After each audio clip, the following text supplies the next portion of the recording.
السلام علیکم، میں کوائن پیپر میں حاضر ہوں آج کے ٹیکنیکل انالیسز اور کرپٹو نیوز کے ساتھ۔ امید ہے آپ سب خیریت سے ہوں گے جی۔ تو آج ہم مارکیٹ کا اوور آل انالیسز کریں گے، ٹیکنیکل انالیسز کریں گے اور ساتھ یو ایس اسٹاک کو ڈسکس کریں گے اور ساتھ کچھ اہم خبریں ہوں گی جی۔ تو چلتے ہیں بٹ کوائن کی جانب۔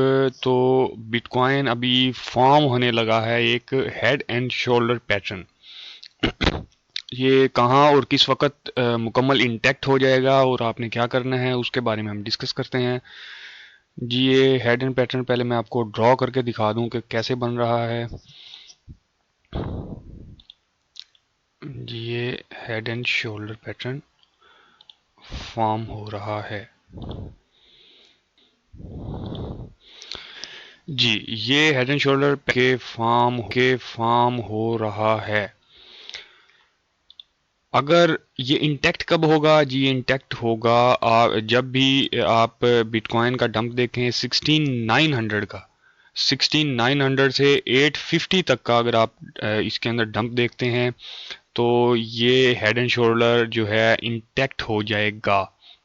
ابھی یہ انٹیکٹ کرنے کی کوشش میں ہے، لیکن اس وقت اس کو ہماری جو لگائی گئی ریزسٹنس ہے 17 کے، اور جو ہماری یہ جو ٹرینڈ لائن ہے یہ اس کو روک رہی ہے۔ لیکن جیسے ہی یہ ایک سمال ڈمپ لے گا اور یہ ڈمپ جائے گا 16900 سے 16880 تک، 850 تک، تو یہ جو ہیڈ اینڈ شولڈر پیٹرن ہے یہ انٹیکٹ ہو جائے گا۔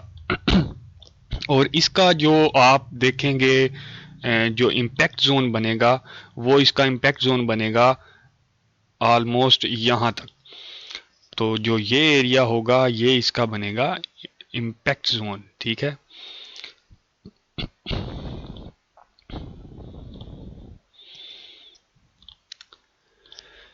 جی۔ یہ ایریا جو ہے یہ ایریا اس کا امپیکٹ زون بنے گا، جو کہ ہماری 16597 کی جو ایک اچھی سپورٹ لائن ہے اور یہاں پر والیوم بھی موجود ہے فی الوقت، اور ایک اچھی سپورٹ مارکیٹ کی یہاں اس ایریا موجود ہے اس ایریا کے اندر۔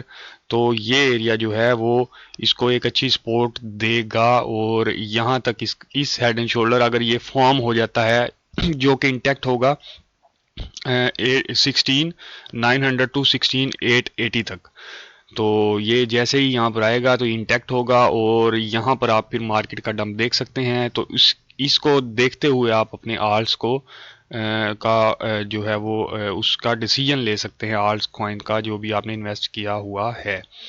لیکن اس وقت تک جو مارکیٹ ہے وہ بڑی زبردست اور ہیلدی ریزسٹ کر رہی ہے اوور آل مارکیٹ کی نسبت۔ اگر ہم دوسری مارکیٹس کو دیکھتے ہیں تو ان کی نسبت جو کرپٹو مارکیٹ ہے وہ اس وقت ایک ہیلدی پیٹرن اور ہیلدی والیوم شو کروا رہی ہے، اور وہ ریزسٹ کر رہی ہے اگینسٹ دوسری مارکیٹس کے۔ تو یہ ایک اچھی خبر ہے کہ وہ ایسے ریزسٹ کر رہی ہے۔ اس کا یہ جو ریزسٹنس کا ہے یہ میں آپ کو جب یو ایس اسٹاک کو ڈسکس کریں گے اس کے ساتھ کوریلیٹ کر کے آپ کو میں بتاؤں گا۔ ابھی ہم بٹ کوائن کو مکمل انالائز کر لیتے ہیں جی۔ تو اگر یہ یہاں پر یہ فارم نہیں ہوتا، head and shoulder pattern form نہیں ہوتا اور 17 سے اگر یہ پمپ لیتا ہے تو ہماری جو سیکنڈ اور اسٹرونگسٹ جو اس کی ریزسٹنس بنے گی وہ ہماری بنتی ہے 17200، 7200 ہے، اور دین ایک ہیمر لے گا جو کہ میں نے آپ کو لاسٹ ویڈیو میں بتایا تھا، وہ لے گا یہ 17600 سے، کیونکہ یہ ایک اپنے مینوپلیٹنگ زون سے اوپر جائے گا اور یہ اس کی بارڈر لائن ہے 17600۔ تو جیسے ہی ایک دفعہ یہ 17600 کو ٹچ کرے گا تو آپ مارکیٹ کے اندر ڈمپ دیکھ سکتے ہیں، تو آپ یہاں پر اپنی شارٹس بھی لے سکتے ہیں، اور یا آپ اپنے جو سپورٹ ٹریڈنگ ہے وہ یہاں پر آپ اپنی آف بھی کر سکتے ہیں، اپنا پروفٹ گریب کر سکتے ہیں یہاں سے۔ اور اگر ہیڈ اینڈ شولڈر یہ انٹیکٹ ہوتا ہے تو آپ کا ایگزٹ پوائنٹ جو ہے وہ بنتا ہے، یہ اس کی نیک لائن بنے گی 16900 اور 16800 880، اور اس سے جیسے ہی آپ دیکھیں گے کہ یہ یہاں پر 16817 کو جیسے یہ کراس کرے گا تو یہ آپ کا یہاں سے ایگزٹ روم بنے گا، اور ایگزٹ روم آپ کا جائے گا 16597 تک، اور منیمم میکسیمم سپائک جو ہے وہ اس کی جائے گی 16554 تک۔ تو آپ نے یہ والا زون کا جو ہے یہ ہماری جو 16597 اور 16554 یہ اس کا امپیکٹ زون بنے گا اگر ہیڈ اینڈ شولڈر فارم ہوتا ہے. لیکن اس سے پہلے جو آپ یہ دیکھ رہے ہیں ہماری یہ جو ٹرینڈ لائن ہے اس کو کتنا ہی زبردست طریقے سے یہ مارکیٹ رسپیکٹ دے رہی ہے.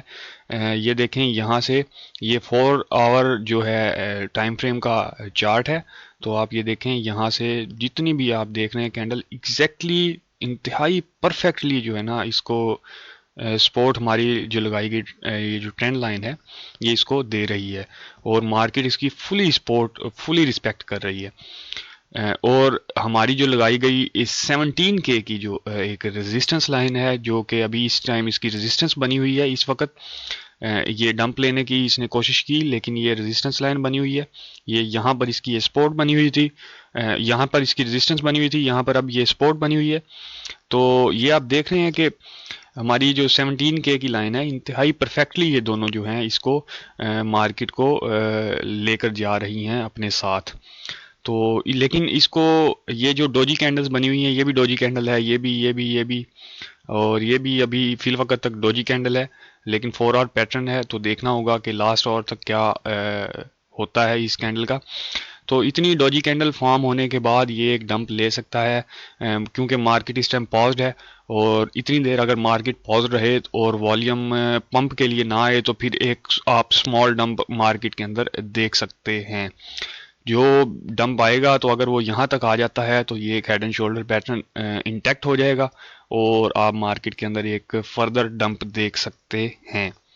اور اگر ڈمپ نہیں آتا یہاں سے اس کو ایک سپورٹ اور والیوم ملتی ہے اور head and shoulder pattern intact نہیں ہوتا تو یہ 17600 سے ہیمر لے گی مارکیٹ اور پھر دوبارہ نیچے ری ٹیسٹ کی جانب آئے گی جو کہ اس کا 17200 کی جانب بنے گا. جی تو اگر ہم ایس پی ایکس کی بات کریں جی تو یہ آپ دیکھیں میں نے آپ کو جیسے بڑے عرصے سے میں آپ کو ایک چیز بتا رہا تھا کہ جی بہت عرصے سے میں ایک چیز آپ کو بتا رہا تھا کہ یہ جو ہے اورنج لائن اس کو آپ نے مد نظر رکھنا ہے, اس کو آپ نے دیکھتے رہنا ہے. جیسے ہی یہاں سے ریجیکشن ہوگی اور ایک ہیوی ریجیکشن آپ مارکیٹ میں دیکھیں گے. بہت عرصہ ہو گیا جو کہ میں آپ کو بتاتا آ رہا ہوں, اس ٹائم تو یہ اس کے نزدیک ترین بھی نہیں تھی مارکیٹ. تو جی بالکل الحمدللہ جی ویسے ہی ہوا ہے کہ جو لوور ہائی ہم نے یہاں پر لگایا تھا جو کہ ایک بڑے عرصے سے ہم نے لگایا ہوا ہے بالکل اس نے ایگزیکٹلی وہاں پر 2 سے 3 روز ٹریڈ کیا ہے لائن کے بالکل اوپر اور یہاں سے ریجیکشن لے لی. ریجیکشن جیسے ہی لی ہے تو ساتھ ہی آپ نے دیکھا کہ تمام مارکیٹس جتنی بھی مارکیٹس تھی تمام مارکیٹس نے ڈمپ لیا. اور کنزیکٹیولی آج سیکنڈ دن تھا کہ اس نے مارکیٹ نے جو 4000 کی جو ریزسٹنس اس کو بریک کیا. دین اس نے ہماری یہ نیک لائن کافی دیر ریزسٹ کرنے کے بعد اس نے نیک لائن کو بریک کیا ہے اور ابھی یہ نیک لائن کے نیچے ٹریڈ ہو رہی ہے. اور ابھی اس کا نیکسٹ جو ٹارگٹ ہے یا جہاں یہ سپورٹ لینے کے لیے جائے گی وہ یہ باکس بنے گا. یہ والا جو باکس ہے یہ والا ایریا یہ بنے گا. اگر یہ باکس اس کو ایک اچھی اور تگڑی سپورٹ دیتا ہے تو یہ ڈبل ٹاپ کے لیے اوپر کی جانب اس اورنج لائن کی جانب جا سکتی ہے مارکیٹ. لیکن اگر یہاں سے اس باکس سے جو کہ 39 سے 3855 تک ہے اگر یہ یہاں سے ریجیکٹ ہو جاتا ہے تو پھر آپ اس مارکیٹ کو فردر نیچے ڈاؤن سلائیڈ کرتے ہوئے دیکھیں گے. تو یہ ہماری جو اس کی سپورٹس اور ریزسٹنس ہیں سیم اسی طرح سے ابھی بھی انٹیکٹ ہیں. جی تو ایک خبر تھی جی بڑی اہم خبر ہے ایف ٹی ایکس کے حوالے سے ہے. ایف ٹی ایکس کے حوالے سے ہے جی کہ ایلن مسک جو ہیں انہوں نے بتایا ہے کہ جو سیم بینکمن فرائیڈ ہیں انہوں نے $1 بلین جو ہیں وہ ڈیموکریٹ پارٹی جو ہے یو ایس کے جو الیکشنز ہوئے تھے ابھی ریسنٹ جو ان کے مڈ ٹرم ہوئے تھے یو ایس ہاؤس کے تو اس میں جو ڈیموکریٹ پارٹی ہے اس کو اس نے $1 بلین دیا تھا. $1 بلین ایک ہیوج اماؤنٹ ہے. تو جی تو یہ کہانی کیسے شروع ہوئی جی ول مینڈیز ہیں جی انہوں نے کہا کہ سیم بینکمن فرائیڈ جو ہیں انہوں نے ڈونیٹ کیے ہیں $40 ملین. تو جی انہوں نے یہ انہوں نے ایک ٹویٹ کیا کہ جی $40 ملین انہوں نے دیے کہ جیل نہ جائیں اور چوری کر سکیں $10 بلین پلس. تو یہ کیسا نظام ہے؟ اور انہوں نے سوال اٹھایا کہ انہوں نے $40 ملین دیے کہ وہ جیل نہ جا سکیں $10 بلین کے لاسز کر کے، چرا کے، سمپلی انہوں نے کہا. لیکن اس کے نیچے ایلن مسک نے جواب دیا کہ that's just a publicly disclose number. انہوں نے کہا کہ جو 40 ملین ہے یہ پبلکلی ڈسکلوز نمبر ہے، ایکچوئل جو نمبر ہے وہ ہے $1 بلین. اور ہمیں یہ دیکھنا ہوگا کہ یہ جو منی ہے وہ اتنی ہیوج جو اماؤنٹ ہے وہ گئی کہاں پر، کس کے پاس گئی، کیسے گئی. تو یہ ایک بڑا سوال ہے. اس کے بعد بڑا پینک ہوا اور ایک بڑا کوشچن مارک ہے. اور یہ $1 بلین جو ہے یہ فگر کافی دنوں سے آ رہا ہے مارکیٹ کے اندر کہ $1 بلین جو ہے وہ سیم بینکمن فرائیڈ ہیں جو انہوں نے ڈیموکریٹ پارٹی کو دیا. کس مقصد کے لیے دیا، کیوں دیا، یہ تحقیقات نہیں ہو رہی، بلکہ اس کو ایگزٹ وے دیا گیا. جو سیم بینکمن فرائیڈ ہیں ان کو بھاگنے کے لیے موقع دیا گیا تاکہ وہ کنٹری کو چھوڑ سکیں، اور انہوں نے کنٹری کو چھوڑ دیا. تو اس طرح سے کرپٹو پر اعتماد لوگوں کا مزید اٹھ جائے گا، اور جو انویسٹرز ہیں وہ اس طرح سے مارکیٹ سے دور ہو جائیں گے، وہ دوسری مارکیٹس کو تلاش کرنا شروع کر دیں گے. تو اس پر ریگولیٹری اتھارٹیز اور جو اوور آل ایکسچینجز ہیں، یا جو بڑے انفلوئنسرز اور جو بڑے انویسٹرز ہیں اور جو ویلز جن کو ہم کہتے ہیں، ان کو سوچ وچار کرنا پڑے گا کہ یہ کس طرف ہم جا رہے ہیں. اب تک کے لیے یہی اپڈیٹ تھی جی. نیکسٹ اپڈیٹ تک پھر حاضر ہوں گے، تب تک کے لیے اجازت دیں. اللہ حافظ.